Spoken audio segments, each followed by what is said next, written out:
ప్రబల్ ప్రతాప్ అనే పిటిషనర్ నిన్న సుప్రీంకోర్టులో ఇన్ పర్సన్గా వాదనలు వినిపించుకుంటూ చివరికి సుప్రీంకోర్టు జడ్జీల మీద తీవ్ర సహనాన్ని తిడుతూ పేపర్లు విసిరేసిన సంఘటన అత్యంత బాధాకరం. దీన్ని మనం ఎవరూ కూడా సమర్థించే పరిస్థితుల్లో ఉండకూడదు. ఎట్టి పరిస్థితుల్లోనూ వ్యవస్థల యొక్క గౌరవం తగ్గకూడదు. కానీ అనూహ్యంగా ప్రబల్ ప్రతాప్కి కూడా మద్దతుగా దేశవ్యాప్తంగా పెద్ద ఎత్తున పోస్టులు, కమెంట్లు, చర్చ కనిపిస్తూ ఉంది అని అంటే ప్రబల్ ప్రతాప్కి మద్దతుగా ఆయన అక్కడ ఉపయోగించిన పదాలు కూడా బూతులు కాదు. మై లార్డ్ అనకుండా రెస్పెక్టెడ్ జ్యుడిషియరీ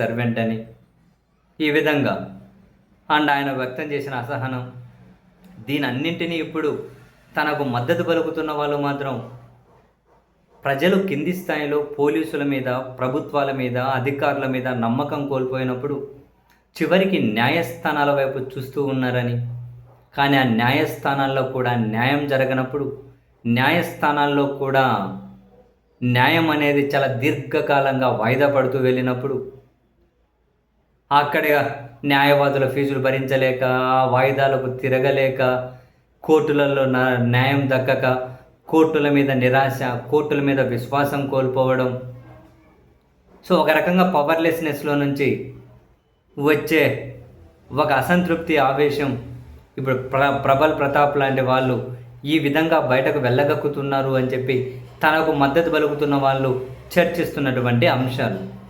ఒకటైతే నిజం, న్యాయస్థానాల మీద నిరాశ అయినా, న్యాయస్థానాల మీద ప్రజలు విశ్వాసం కోల్పోవడమైనా, ఒక అసంతృప్తి అయినా ఖచ్చితంగా జనాల్లో వస్తుంది అన్నది నిజం. కింద పోలీసుల వైపు నుంచి ఏమాత్రము చక్కగా పనిచేస్తున్నారనే ఆశ ప్రజలకు లేదు. పనిచేస్తారని, అధికారులు పనిచేస్తారని వాళ్ళ మీద నమ్మకం లేదు. ప్రభుత్వాలు పారదర్శకంగా ఉన్నాయి, అకౌంటబిలిటీగా పనిచేస్తున్నాయని చెప్పి ఆశ లేదు. న్యాయస్థానాల వైపు చూస్తే ఏమో అక్కడ కూడా చాలా డిలే జరిగిపోతుంది, ఖర్చులు భరించలేకున్నాం అని చెప్పి చాలా వరకు న్యాయస్థానాల మీద కూడా పౌరులకు నిరాశ పెరిగిపోతూ ఉంటే ఇటువంటి సంఘటనలు జరుగుతూ ఉన్నాయి అని చెప్పి మద్దతు ఇచ్చే జనాలు మాట్లాడుతూ ఉన్నారు. బట్ మనం ఒకటైతే గుర్తుపెట్టుకోవాలి, గౌరవపూర్వకంగానే వ్యవస్థల నుంచి మనం న్యాయాన్ని కోరాలి. కానీ అది దక్కలేదు అని ఇటువంటి వాళ్ళు ఫ్రస్ట్రేషన్ వెలగక్కినంత మాత్రాన, వ్యవస్థలను డౌన్ చేసినంత మాత్రాన ఓవరాల్గా సమాజానికో, దేశానికో అది మంచిది కాదు. ఈ అసంతృప్తి పెరిగిపోయి, ఇటువంటి నిరాశ పెరిగిపోయి, వ్యవస్థలే కొలాప్స్ అయిపోయే పరిస్థితి వస్తే అందరూ ఇబ్బందులు పడతారు. సో పౌర సమాజం కూడా చాలా బాధ్యతాయుతంగా ఈ వేలో నుంచి ఆలోచించాలి. పౌరులు ఆలోచించే బాధ్యతాయుతమైన దానికంటే కనీసం నంబర్ ఆఫ్ టైమ్స్ న్యాయస్థానాలు కూడా ప్రతిసారి పేపర్లను ఆధారంగా చేసుకునే కాకుండా కొన్నిసార్లు తమ మనసును కూడా ఆధారంగా చేసుకొని, హ్యుమానిటిక్ గ్రౌండ్స్ను కూడా పరిగణలోకి తీసుకొని న్యాయస్థానాలు కొన్ని కేసులను త్వరితగతిన విచారించడం, కొన్ని తీర్పులు త్వరగా ఇవ్వడం లాంటివి చేయాలి. లేకపోతే చాలా ఇబ్బంది పడే పరిస్థితి వస్తుంది. సుప్రీంకోర్టు లాంటి చోట్ల ఇటువంటి సంఘటనలు జరిగితే జస్ట్ ఇమాజిన్, దేశవ్యాప్తంగా పౌరులకు న్యాయస్థానాల మీద విశ్వాసం తగ్గడానికి కారణమవుతాయి. ఇప్పుడు ప్రబల్ ప్రతాప్ ఇలా ఎందుకు చేశాడు అన్న దగ్గర చర్చ స్టార్ట్ అవుతుంది. ఎందుకు చేశాడు అనే దగ్గర చర్చ స్టార్ట్ అయితే ఎన్నో అంశాలు ఈ చర్చలోకి వచ్చి చేరుతాయి.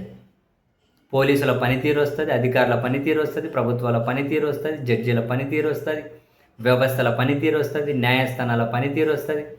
ఇందులో జడ్జీలు వాడే భాష దగ్గర నుంచి, వాళ్ళు వేసుకునే డ్రెస్ దగ్గర నుంచి, ఇవన్నీ కూడా జనాలకు వాళ్ళని దూరంగా ఉంచుతున్నాయనే భావన కలగడం దగ్గర నుంచి కూడా చర్చ స్టార్ట్ అవుతుంది. విపరీతంగా న్యాయవాదుల ఫీజుల కోసమే కేసులు వాయిదాలు తెచ్చుకునే న్యాయవాదులు కానీ మనకేం తక్కువ లేరు. సో తలాపాపం తిలా పెరిగడని ఏదో అంటారే సామెత, ఆ విధంగా కింద నుంచి పై స్థాయి వరకు కీలక వ్యవస్థల్లో ఉన్నవాళ్ళు వాళ్ళ వృత్తి ధర్మాన్ని సరిగ్గా పాటించకపోవడమే ఇటువంటి వాటికి కారణం అనే చర్చ అయితే జరుగుతూ ఉంది. ఇటువంటివి ముదిరితే మాత్రం మన సమాజానికి, మన రాష్ట్రాలకు, మన దేశానికి ఖచ్చితంగా మంచిది కాదు. దయచేసి ఈ విధమైనటువంటి ఫ్రస్ట్రేటెడ్ నిర్ణయాలు ఎవరూ తీసుకోవాల్సిన అవసరం లేదు. వ్యవస్థలను అయితే ఖచ్చితంగా గౌరవించి తీరాల్సిందే.